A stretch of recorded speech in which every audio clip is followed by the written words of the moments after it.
What's up, sisters? It's your boy, Beef, and today we have got a super creepy build. In the dark corners of the world, there are voices that do not belong. Whispers carried by no lips. Footsteps left by no one. And when the shadows call your name, you may not be the only one to answer. This is the Whispering Shade, a master of echoes, illusions, and even death itself. A phantom that speaks with stolen voices and strikes from nowhere, blending the power of a phantom rogue, the Whisperer's Bard, and an Echo Knight. This build turns deception into a weapon, and silence into a death sentence. You won't see them coming, you won't hear them leave, but when your own voice betrays you, you'll know they were there. Now, let us begin. Okay, so enough creepy beef. I'm regular old beef again. This is a character concept that I am really excited about, and it's entirely built around playing our character as a Kenku. Kenku are a race of flightless, raven-like humanoids who also can't speak with their own voices. Instead, they have to rely on the mimicry of others to deceive and beguile their foes. So with this build, I'm leaning really hard into the whole mimicry aesthetic to create a character who kills our enemies, steals their voices, and uses them against their friends to terrify and destroy them, collecting more voices as they go along. We're basically the bird equivalent of Ko, the Face Stealer, from the Spirit World in Avatar: The Last Airbender. In order to create this build, we're going to be combining the Echo Knight Fighter subclass, the Phantom Rogue subclass, and the College of Whispers Bard. The Echo Knight Fighter is able to summon a shifty gray double of themselves, which we can place next to our enemies, and then deal melee damage at range from their position, allowing us to gain advantage that we need to do sneak attacks from our Rogue subclass. The Phantom Rogue is one who has a mystical connection to the dead, learning their secrets and using them to their benefit. Using our Wails from the Grave ability, our sneak attacks are going to be able to deal additional necrotic damage to other creatures nearby, and as a College of Whispers Bard, we're going to use our Psychic Blades, Words of Terror, and Mantle of Whispers to steal the voices of our fallen enemies to deal additional psychic damage using our Bardic Inspiration die. The Phantom Rogue and Whispers Bard subclasses are both available on the in-game mod manager, while the Echo Knight Fighter is available only through the Nexus. The Kenku race mod is also available on the in-game mod manager for us to use. One of the really cool things about the Kenku race is that we're going to start off with the Talons ability, which is 2d8 slashing with an unarmed attack, technically. And we also get the Dread Ambusher ability, which normally only comes to the Gloomstalker Ranger, but we have this as an innate racial ability. This will give us a +3 bonus to our initiative. On the first turn of combat, your movement speed increases by 3 meters, and you can make an attack that deals an additional 1d8 damage, so we get a free attack on our first turn of combat. At level 1, we're going to be starting off as a fighter so that we can get access to medium and heavy armor proficiency, weapon proficiencies, and a good amount of starting hit points. For our fighting style, I'm going to go with defense so that we can get the +1 bonus to our armor class, which is pretty much always a nice bonus to have. If you wanted to go for a more archery-focused build, you could go ahead and grab the archery fighting style here, is always a nice pickup, but I'm going to go with defense for a little bit more defense. For our ability scores, we want to focus primarily on Dexterity, Constitution, and Charisma. Dexterity is going to determine our attack and damage rolls, our armor class, and initiative. Constitution is going to determine how many times we can do an extra Echo Knight attack, and Charisma is going to be our primary spellcasting modifier once we pick up the Bard class. For those reasons, I'm setting our Dexterity and Constitution at 16s for both of them, and taking Charisma at a 15. Although this is an odd number, I know, we're going to be taking the Actor feat at one point to bring us up to an even 16. For our other scores, I'm going with an 8 in Strength, 8 in Intelligence, and a 10 in Wisdom. For our skill proficiencies, we're going to go with Insight and Perception, just because there's not anything else here that really benefits us too much. You could go with Intimidation if you wanted to, but I'm going to go with Insight and Perception just for the hell of it. At level 2, we're pretty much only getting access to our Action Surge from our Fighter class, which is pretty much always a nice addition to have. At level 3, we're going to be picking up our Fighter subclass, and we're going straight for the Echo Knight. This subclass allows us to summon our double, the Manifest Echo, which has 1 HP and allows us to make attacks from its position and swap places with it at will. The Echo is also immune to all conditions, surfaces, and most spells. It will be destroyed if we are incapacitated or end a turn more than 9 meters away from it. However, the main bonus that comes here is that we can summon it as often as we want to with our bonus action, so there's literally no worries about not being able to have it with us. Even stronger, we can use Unleash Incarnation to deal an extra attack from our Echo's position, basically giving us extra attack at level 3, similar to the War Cleric. One of the best parts about this Echo is that, similar to Mage Hand, we can place it next to our enemies, threatening them and getting advantage for ourselves, enabling us to trigger a sneak attack, which is exactly why at level 4, we're going to be skipping our level 4 feat so that we can go ahead and switch over to the Rogue class, and we're going to grab this so that we can get our sneak attack ability up and running. Now that we have access to our Echo that can enable our sneak attack at range, we're going to go ahead and get this so that we can do melee attacks from a nice distance. At level 5, we're going for our second level of Rogue so that we can get our cunning actions. These are helpful if we want, but nothing super special for our particular build. At level 6, we're choosing our Rogue subclass, and we are going to use the Phantom Rogue. This allows us to do Wails from the Grave, an ability that triggers on a sneak attack. After doing our sneak attack, we can choose another creature nearby, roll half of our sneak attack dice, and deal necrotic damage to them at range. This will become our first real voice-stealing ability. We're also going to get Whispers of the Dead, which allows us to spend a soul token to get proficiency in a chosen skill. Soul tokens are a resource that we can use to buff ourselves and regenerate on a long rest, and soul consumption, alternatively, allows us to spend soul tokens to get more uses of the Wails of the Grave ability, so that we can consume some enemy souls to deal more necrotic cleave damage. At level 7, we're going for our 4th level of Rogue, so that we can get access to a feat. I am going to go for the Actor feat, so that we can increase our Charisma by a +1 to bring it to 16, and also double our proficiency bonus with Deception and Performance checks. At level 8, we're going to multi-class once again so that we can grab our first level of Bard. This is where the fun begins. For our cantrips, we're going to grab Vicious Mockery and also Minor Illusion. Vicious Mockery is how we're going to terrify our enemies with the voices of their dead allies, and Minor Illusion is how we're distracting folks with the echoes of their dead allies. For our spells, we're going to start with Disguise Self, Longstrider, Featherfall, and also Dissonant Whispers. For our instrument, I'm going to choose a violin, because I want to. At level 9, we get Bard level 2 for the Song of Rest ability for a free short rest once per long rest, and also the Jack of all trades. With this extra short rest, we can keep ourselves going for longer and regenerate even more action surges and other short rest resources. For our spell, you can take pretty much whatever you want. Thunderwave is a fun option, or Speak with Animals is also a great utility. At level 10, we're going to be choosing our Bard subclass, the College of Whispers.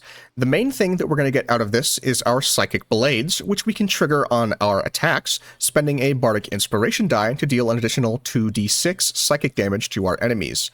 Now, our very blades themselves are imbued with the echoes of the dead. We're also going to get Words of Terror, which allows us to frighten up to 3 humanoids as you seed paranoia into their minds for 10 turns. We're going to terrify them, obviously, with the words of their fallen allies. And for our second level spell, I'm going to go with Silvery Barbs, so that we can force enemies to re-roll their attack rolls and saving throws, ensuring that they either don't hit us or will fail a saving throw. We can then pass advantage onto an ally, which is a super nice bonus to have. At level 11, we're actually going to be taking our final level of Fighter, just so that we can get it out of the way and grab a feat, since we don't have too many already. I'm going to go with an ability score improvement for a +2 bonus to our Dexterity to bring us to 18. At level 12, we're swapping back over to the Bard class. We're going to get a cantrip, and I am going to choose Mage Hand as a great utility to have.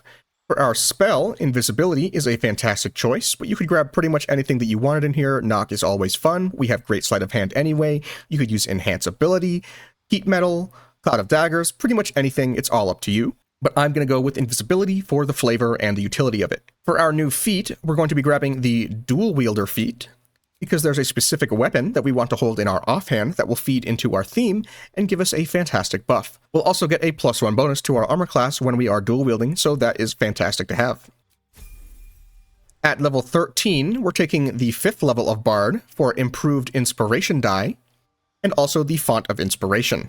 Now we can regenerate our inspiration die on a short rest, which we have 3 of, and do bigger numbers with them. For our 3rd level spell, I'm going to choose Fear so that we can terrify our enemies with the shrill screams of their fallen allies. At level 14, we're taking our 6th level of Bard for the extra attack feature, and also a new spell. For our spell, I'm going to choose Catnap.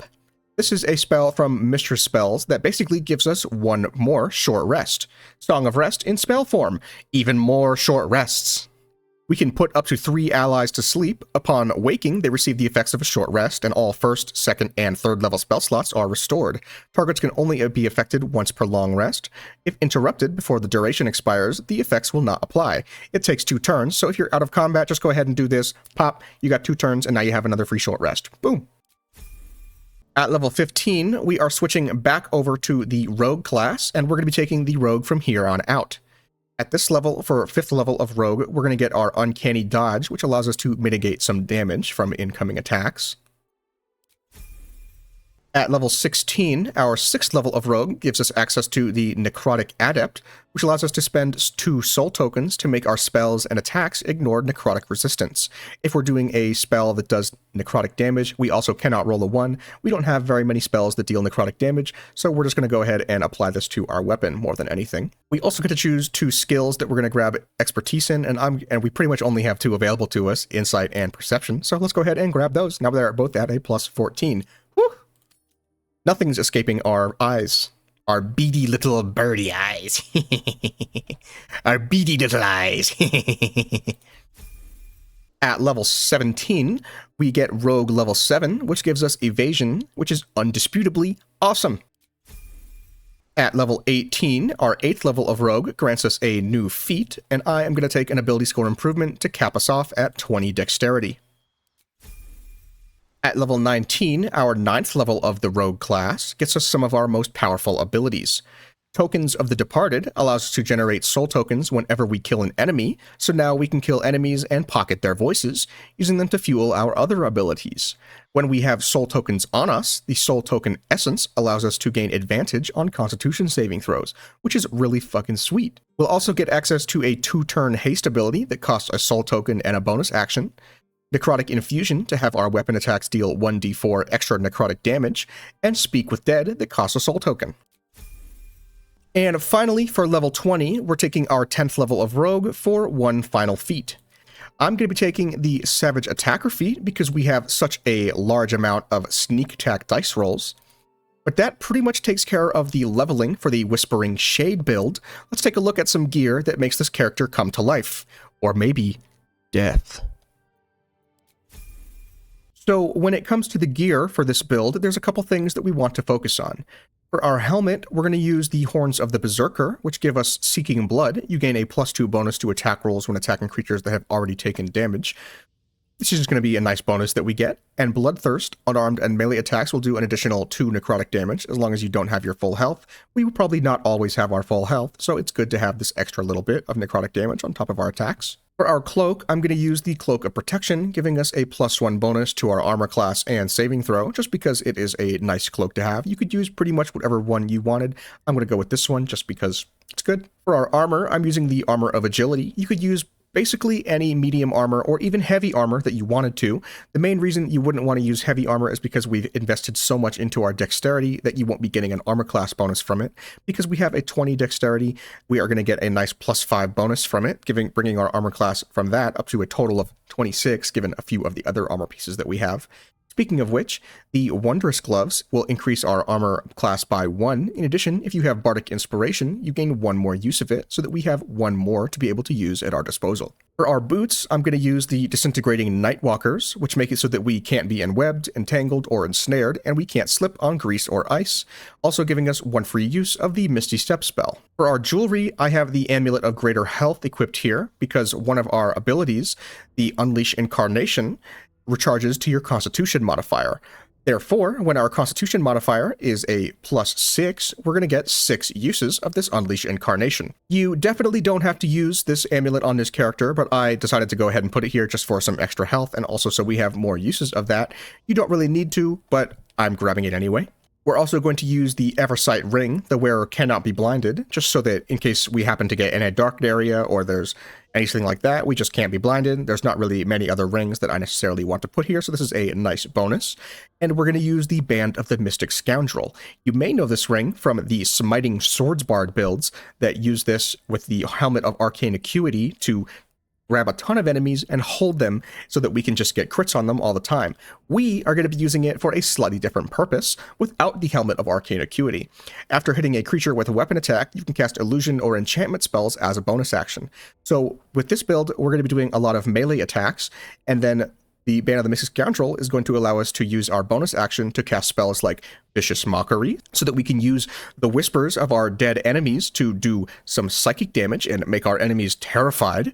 We're also going to be able to use Dissonant Whispers, Minor Illusion, even Catnap if you wanted to, the Fear spell you can pop in there, Invisibility. You can use pretty much any of the spells that we have picked up because we've been focusing primarily on illusion and enchantment spells for their nice trickster kind of bonuses. This just allows us to have a little bit more utility in the action economy and dish out some extra psychic damage. For our weapons, you might remember that we took the dual wielder feat because we plan to wield 2 weapons.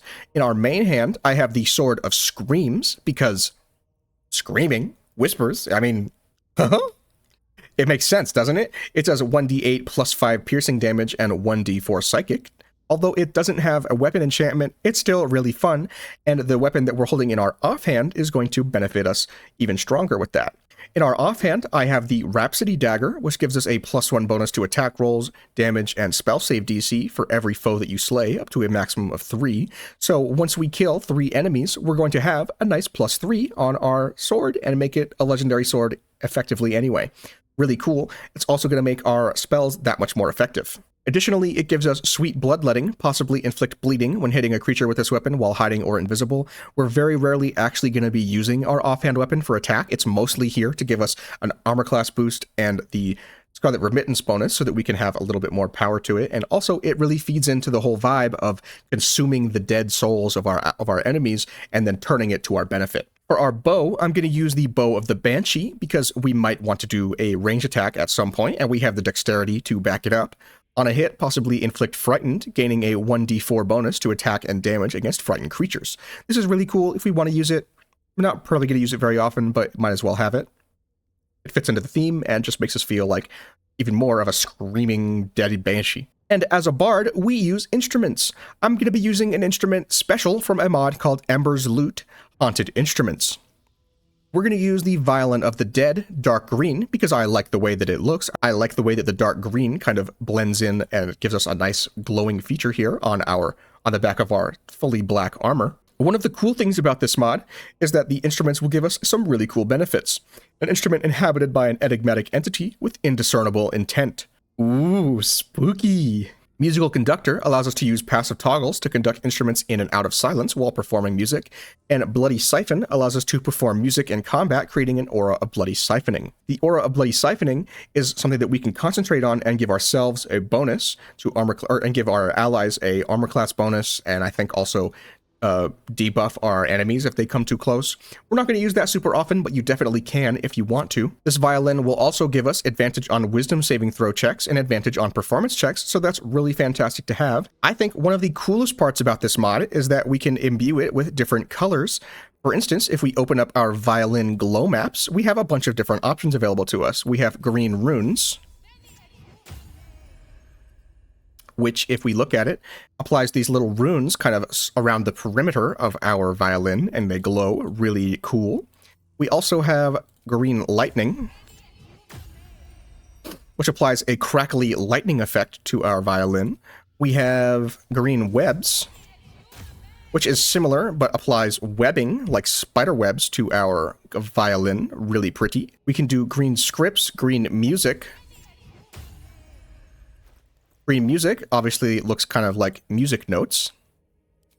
We can also just clear the effects or boost the lights. And we can also do green scripts. This is the one that I have chosen to go with because I really like the way that it looks. It feels like we've kind of learned the secrets from our dead enemies and inscribed our instrument with the power words of their different abilities so that we can then mimic them and turn them into magical spells. I'm going to go ahead and increase the lights here to make it a little bit brighter. Ooh, spooky. Oh, it glows really bright. That's really cool. Yeah, this is fun. We could do some really cool things with this. One of the cool things you can do with this item, you may have seen in the intro, is when we perform music, we can play with sprites. I'm going to pop up the power here, and now we are playing the power. We've got this really cool purple glowing effect with all these musical instruments and sprites kind of floating around. If we go ahead and turn that off, we can switch over to our dance, which is nice and red, and we've got this funky little wraith in the background here. Very cool effects going on here. And if we stop once more, we can rearrange ourselves and do old-time battles, which is probably my favorite, and we get this green aura with these lightning strikes. How cool is that? That's so sick.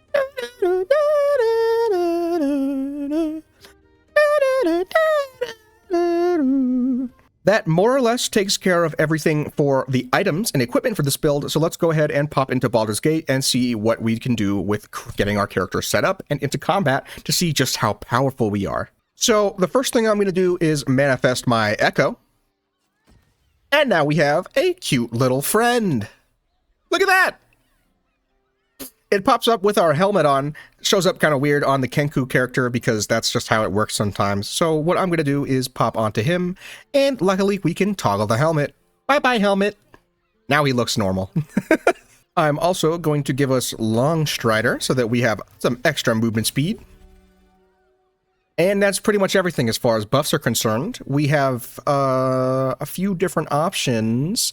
Let's go ahead and pop into some combat and try it out. Run, little crow, run! So let's try to figure out how this build plays. We are going to start by using our bonus action out of combat to hasten ourselves, just so we have it, and then we're immediately going to enter turn-based mode so that we can kind of cheese it a little bit. And now we are going to use Move Echo to command our Echo to fly right over here. Go, birdie, go! And now we can trigger sneak attack on this here enemy. Woo freaking who. Just because this guy is here, we have advantage. Let's do it. Oh, I forgot to click the act. I think he died. Yeah, he died. How much damage was that? We did 58 piercing damage, 10d6 for 48. Okay, I like sneak attacking. It's a lot of fun. And 3 psychic damage from our sword. Pretty cool. Oh, this is the turn of our Echo, who still has a little bit of movement speed, so we're going to send him over here. Hoo-hoo-hoo. And now we have advantage on this guy. End our turn. And we're going to sneak attack again, because for some reason it's just letting us do it again. Because I forgot to do it on Blaze Ellen here, if you go ahead and click the attack near Echo passive, make melee attacks at targets near your Echo from any range, only affects melee attack actions. So if we toggle it, we can go ahead and do an attack action right here. Oh, I forgot to do... where is it? Sneak attack. And now we can do this. And sneak attack from all the way over here, triggering our psychic blades, dealing 2d6 psychic damage on top of it. Ka-cha! 16 damage. Woohoo, Bubba! He's dead. What else are we going to do? We have another extra attack. Let's take our Echo and cancel his end turn and have him fly over here because he has some more movement speed. Now we have advantage on this guy. We don't need it for sneak attack, but that's okay because I'm going to do some other stuff like psychic blades, and we're going to attack him from over here. Aha! 13, 10, and 4. Nothing really crazy as far as damage is concerned, but we have action surge, so we're going to go ahead and do that. Give it a little razzle-dazzle. Psychic Blades again. Oh, Psychic Blades again. He's dead. I didn't even have to use my Band of the Mystic Scoundrel, but I could. That was only 3 enemies, and I hastened myself and action surged and sneak attack. So let's go ahead and try it on some more enemies and see just how strong we are. Go, little crow, go! Run, boy, run.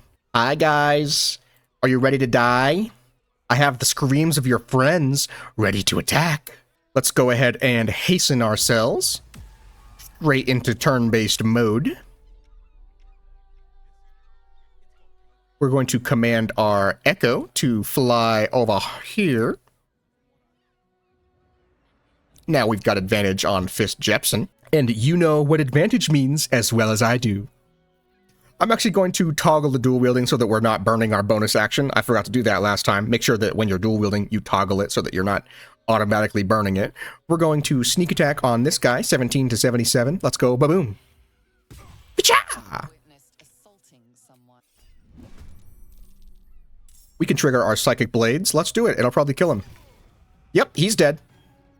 Let's fly our Echo over here. Now this guy has his... So the way that I'm going to flavor this, at least mentally, is that after we killed Fist Jepsen, a little echo of his past self rises out of him like a ghost, travels towards Gauntlet Edwina here, and terrifies her, giving us advantage on our attack rolls, so that we can then go ahead and do this to her.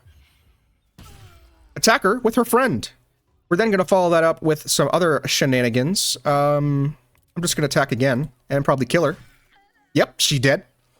That's both of our actions. But we can also do some other cool things. For instance, I'm going to fly him right over here next to this guy. Now we've got Gauntlet Edwina's body has flown over to him. And we're going to get her again. Oh, I'm out of attack actions. Oh, that's right. And now we're going to unleash our incarnation. And we have 3 weapon attacks. Let's do it. Ta-ta! For a 9, extra attack on it, I think, right? We could just keep going. Boom, boom, boom. How many times can we do that? I don't know. I don't care. 2. Okay. In total fairness, we have burned all of our Bardic Inspiration die, but that's okay, because we're still doing massive damage anyways. He's got 33 health left. What am I going to do? I'm hastened, right? Already? Yeah. Let's use Quickening Incantation. So now that we've killed Gauntlet Edwina, we're also going to use her voice to Vicious Mockery this guy. He's terrified of the sounds of his friends.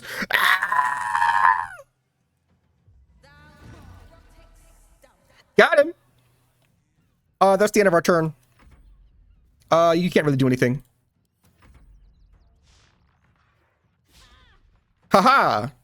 Silvery barbs. Oh well, it hit anyway.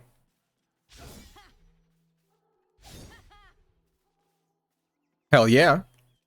Hit me again. They're not even attacking my Echo. They could kill him so fast. If they only tried. Come here, Echo. Give me advantage. I guess I could have just switched places with him. Actually, let's do that. Come over here. And we are separate, so I'm going to end turn. And we're going to do something really fun. We're going to, swap places. Bing! Now we're over here, and this is our Echo. Ah! They thought they were attacking me. Turns out, I swap places. Sucks to suck, guys. Now we're gonna sneak attack this guy. He's dead. Ha ha ha ha! And then we're going to follow that up with an attack on this guy. Swapping places did cost our bonus action, but that's okay, because we have Unleash Incarnation, so that we can do this. Sweet! End turn. Oh no, my Echo's gone! Whatever will I do? Whatever will I do without my Echo? Let's find out.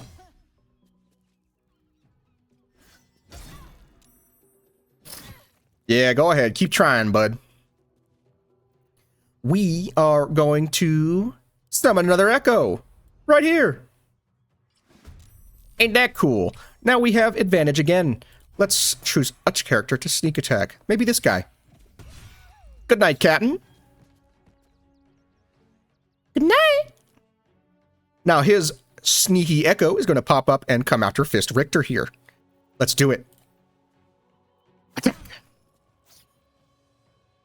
Let's unleash our incarnation again, or our incarnation. Ka-cha! Hell yeah. End our turn. Just try me. Critical miss and miss. Oh, critical hit. Whatever will we do without my Echo? Critical miss, miss. I don't know. What will I do without an Echo? I know. I'll just make another one. And now that we can do that, we can sneak attack. 58, 4, and 2. How crazy is that? What are we going to do next? But come over here, and actually first we're going to move our echo right here. We don't even have to go over there.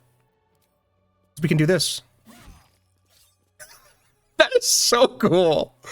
How can we do melee attacks from range? That's so... Oh, here's a cool part. Our echo also gets opportunity attacks. From ourselves! Silvery Barb's advantage? Yes, please. Alright. Echo? Fly over here, bud. Oh, you can't? Yes, you can. Wait, what? Move echo? Oh, I have to be closer. So, that's right. It has a 9-meter range, so we're going to fly over here. And then the echo can go over here. That's what it is. Huh? What you doing, bud? Move. Why won't he move? Whatever. Okay, we're not in range. That's fine. We're going to sneak attack ranged. Or not. You know, that's fine. He's the only one left. So what we're going to do is go ahead and Dissonant Whispers, because we've killed all his friends, and now he's going to be bombarded by the whispers of his dead allies. Good night, Captain. Frightened, 16. He's terrified. What else are we going to do? Let's Words of Terror. He's already terrified. I don't even need to do that. Let's end our turn. End our turn. He's frightened. What you gonna do, bud? Nothing. Try it. Oh no, my echo died. Whatever will I do without my echo? I know. We'll make another one. Very well.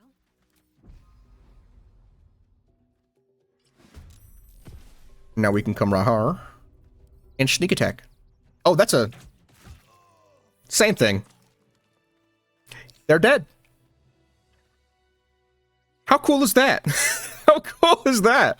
It's so strong. It's really just like also fun to use. The best part is we lost all of our Bardic Inspiration die, but if we don't have a Song of Rest, we can use Catnap on ourselves. And bling! Time to take a nap!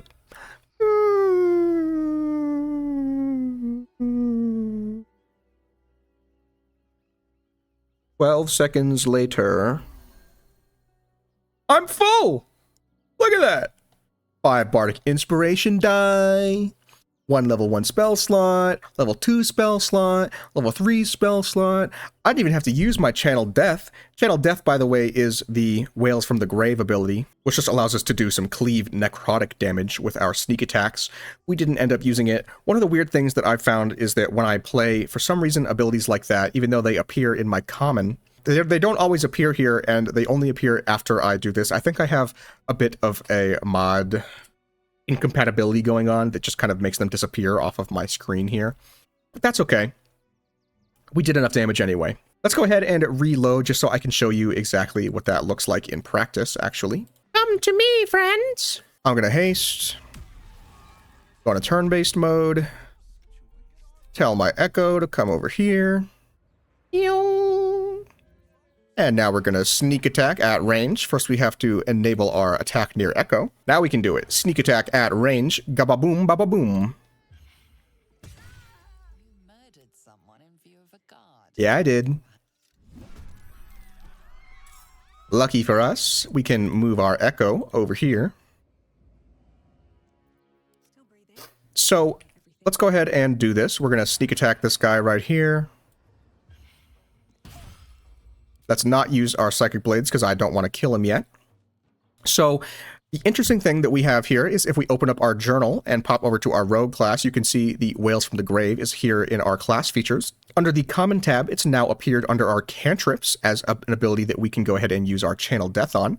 If I go ahead and move it down here, we can spend it on this guy. Or 18 damage, pretty sweet. The unfortunate thing is, it's gone now. I think it's because, technically, since we've used it on this turn, it's no longer part of our cantrips. I'm not entirely sure why it acts like that, but it does. It's a little bit unfortunate that we have to do that, but I just wanted to make a note that that is how it works if you do want to use that ability. Don't forget that we also have access to our Dread Ambusher for a free attack. Heck yeah. And just like that, They're gone. A phantom in the night, a whisper in the wind. No trace left behind except the fear they've sown in the hearts of their enemies. This build is all about control, deception, and assassination, striking before your enemies even realize they were in danger. If you enjoyed this, make sure to drop a like, share your thoughts in the comments, and subscribe for more deadly modded builds. After all, you never know who might be listening.